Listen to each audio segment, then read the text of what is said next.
Okay, what is going on, guys? So I could try and rotate this a little bit, maybe, but we're just gonna dive right into this band workout. So, yeah, essentially, how I utilize these, so I have a little bit of caffeine right here, is I have training days, full body 3 days a week, and then on the non-training days, with what I'm doing at this time in this program I'm working on at the moment. We don't train with weights, we train with bands and we train with body weight. So for 8 to 10 minute intervals 3 times a day. So just going to dive right in and just demo how we train typically in this. So the reason behind this, I'm going to start off with just curls. The reason behind training with the bands, very, very simple stuff, guys. It's really just to try to make sure that we're not doing so much damage that basically it's eating away at recovery, but we're also using our muscles, so we're basically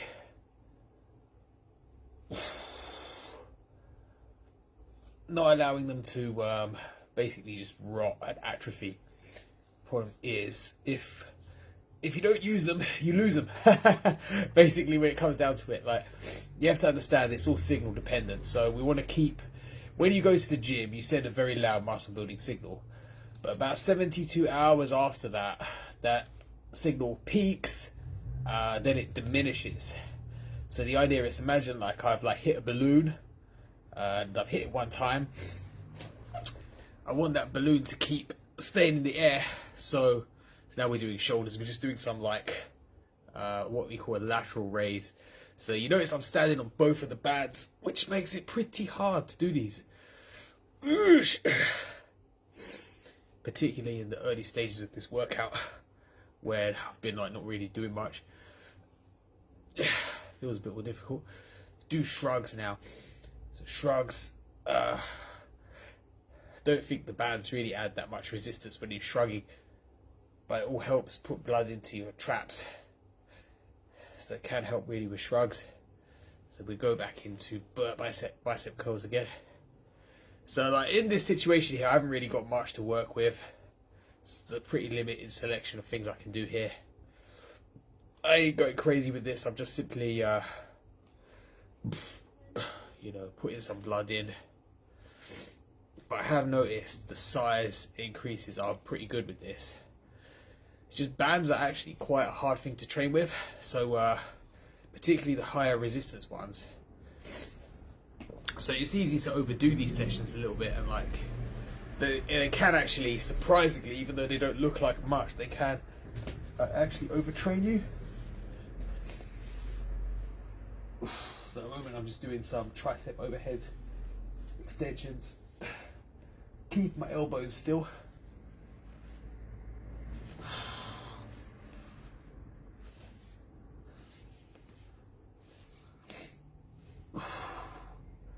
The main thing is to keep your elbows in place and just use your tricep. And even if you don't feel it, you're still going to be hitting your tricep pretty well, because it's not possible to do this movement without activating your tricep really.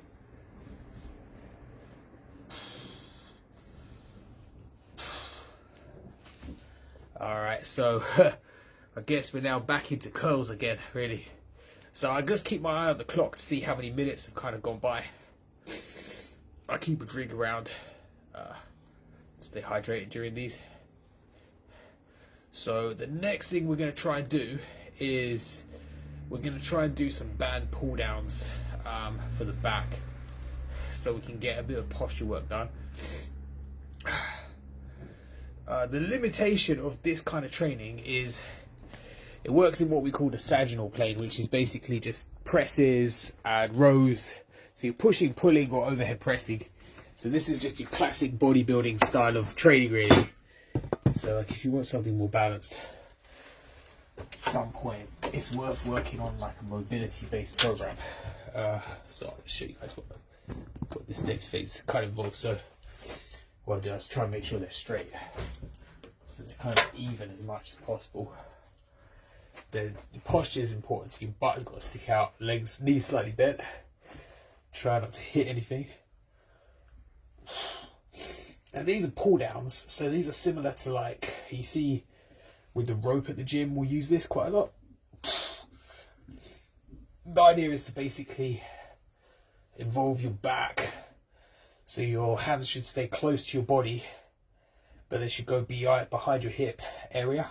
It's a little bit like similar to most rowing movements, like dumbbell row. You see the dumbbell row. So we've done so far biceps, triceps. Now we're doing pull downs, and then go back into biceps and do some legs. So all I'm doing basically just sort of cycling through. You can do all kinds of stuff. You can do chest flies, but we haven't got a pole here. Like, so at the gym with the squat rack, so that's possible to do those. So the main gist of what I'm doing, I'm not going too hard with this stuff. So it's not to the point where I'm like going completely nuts with the training here. So yeah, if you're like building your strength up still, it's totally fine to just step on the one band. But you can see for biceps, with any bicep movement, the art is just keeping those elbows locked in place. It's the same when you're using dumbbells also. You want those elbows to be totally still. And the other thing is to slowly bring down the lowering part, because that builds a ton of muscle. So if you can count 1 to 4, 1, 2, 3, 4 like that, you can get much more out of it. That positive part, it just kind of pumps blood in. Even holding it there like still for a minute is pretty good.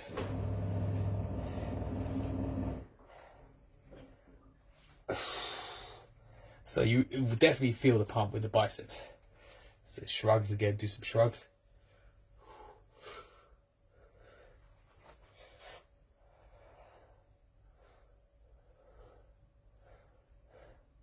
Do some lateral raises here. So I find these particularly gruesome with these. Once you've kind of warmed the joints up a little bit, it becomes more doable. The funny thing is, using dumbbells after this is not too hard. So I was trying to relax a bit while I'm doing this. I've been guilty of overdoing these sessions a bit, because I have followed this program. It's my second cycle, so I'm probably... The program in total lasts for 9 weeks.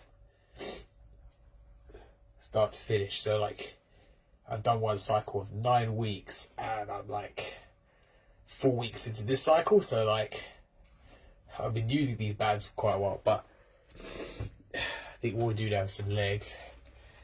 So we'll give the bands a break for a second, do some legs. So I'll try to show you guys some of the most versatile movements you can do for legs. So it's going to be just plain old lunges first of all. So stationary lunge, step forward. So with these, you want to keep your back outwards. You also want to take a wide step out like that, and not rush the lunge. Slowly to go into the lunge. What I like to do is do a few forward lunges, and then do some back step lunges as well.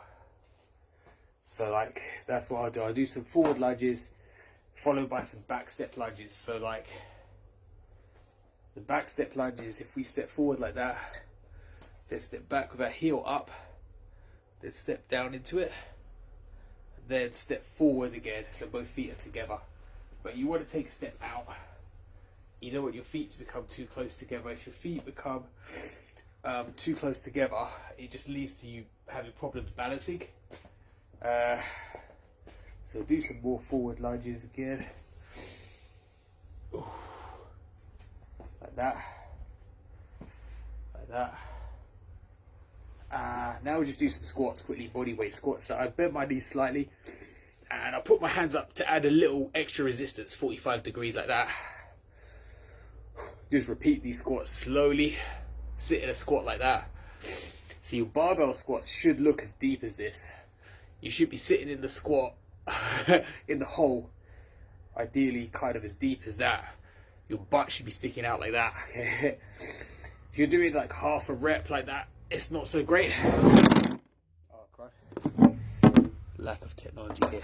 So we're just going to finish up with some triceps. So, sorry, the belly's sticking out. Pump up our triceps a bit. So yeah, the key thing is always to not dissociate, but think about what you're doing with weights. Weights are a very good way to stay in your body. But they can also take you out of your body if you just get angry or like zone out kind of thing with them. But if you stay focused, they're a great way of staying present kind of in your body, going through the whole range of motion. Another couple of reps. I believe this wraps up the session. Okay, that concludes the session, guys. So thank you for watching. So you see what I've done. I've just done these in a cycle with minimum rest. And you do 1 to 3 of those sessions a day on off days in this program. And like I say, like now everything feels fuller, muscular wise. So at the end of the day, you just want to just use those as like a tool. So I've been doing my chest lately. I feel pretty good about my chest right now after using these sessions. So yeah, they don't do too much damage like free weights do. When you're more advanced, the later programs will use machines at the gym on like the off days, because they don't do as much damage as free weights and cables. But I find bands are cool because you can just take them anywhere.